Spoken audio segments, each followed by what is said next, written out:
خاص چیز ہے۔ اسلام کس طرح سے دیکھتا ہے اپنی اقلیتوں کو اور اپنی ہی جمہوری ریاست میں کس طرح سے وہ اجازت دیتا ہے، کون سے ایسے احکامات ہیں جن پہ لاگو کرتا ہے، کون سی چھوٹ ہے جو ان کو دے رکھتا ہے۔ اسی سلسلے میں چلتے ہیں اسلام آباد اسٹوڈیو کی طرف اور علامہ امین شہیدی صاحب سے یہ سوال پوچھتے ہیں۔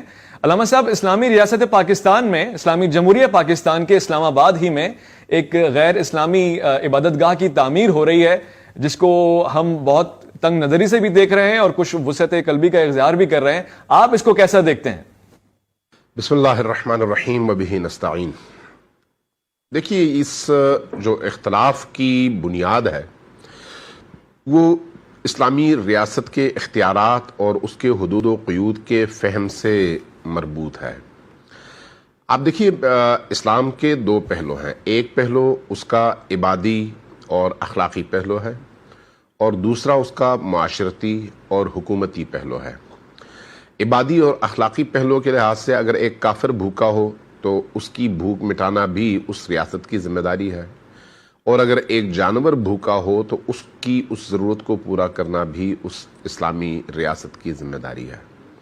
یہ اخلاقی اعتبار سے ہے۔ جہاں تک کسی ریاست کے قوانین، اجتماعی دستور اور اس معاشرے کو ساتھ لے کر چلنے کے لیے ایک معاہدے کی بات ہے، اس کو پھر ہمیں اس موجودہ مسئلے میں اس کو دیکھنا پڑے گا کہ وہ کیا ہے۔ آپ اسلام کو فی الحال ایک طرف رکھیں، پاکستان کو فی الحال ایک طرف رکھیں، آپ یورپ چلے جائیں، امریکہ چلے جائیں، افریقہ چلے جائیں، کسی بھی ریاست میں چلے جائیں، دو طرح کی صورتحال ہے۔ یا یہ ہے کہ وہاں پر عقیدے کی بنیاد پر لوگ بس رہے ہیں، یا یہ کہ وہ وہاں پر انسان کی حیثیت سے لوگ بس رہے ہیں۔ اگر آپ کسی ریاست کے شہری بننا چاہتے ہیں جی، تو نمبر ایک یہ کہ اس ریاست کے دستور کو آپ کو تسلیم کرنا پڑتا ہے۔ صحیح۔ اگر آپ نے اس ریاست کے دستور کو تسلیم کر لیا اور ریاست نے آپ کو تسلیم کر لیا تو اس طرح سے آپ اس ریاست کے شہری کہلاتے ہیں۔ صحیح۔ یہی حال اسلام کا بھی ہے۔ اب اگر کسی اسلامی ریاست کے اندر کوئی شخص مسلمان ہوتا ہے تو مسلمان بننے کے بعد چونکہ اس کی آئیڈیالوجی تبدیل ہو گئی تو مسلمان ریاست کی آئیڈیالوجی کے مطابق وہ زندگی بسر کرے گا، صحیح، اور اسلامی آئیڈیالوجی کے مطابق اس کو اس کے تمام حقوق حاصل ہوں گے۔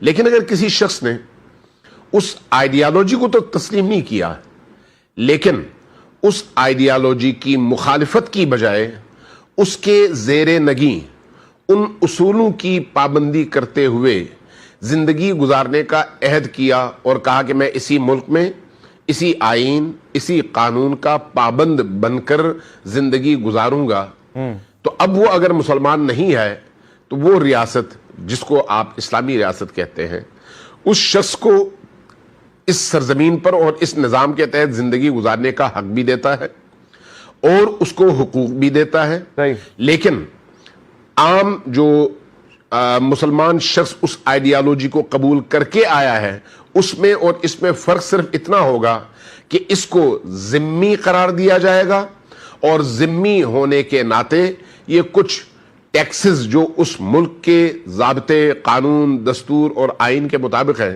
ادا کرے گا، اور اس ملک کی تمام ان سہولتوں سے جو ایک عام شہری کے لیے ریاست نے، ملک نے مقرر کی ہوئی ہیں، ان تمام سہولتوں سے بھرپور استفادہ کرے گا۔ استفادے کے لحاظ سے اس میں اور ایک دوسرے مسلمان شہری میں کسی طرح کا فرق نہیں ہوگا۔ ایک مختصر سے وقفہ لیتے ہیں، وقفے کے بعد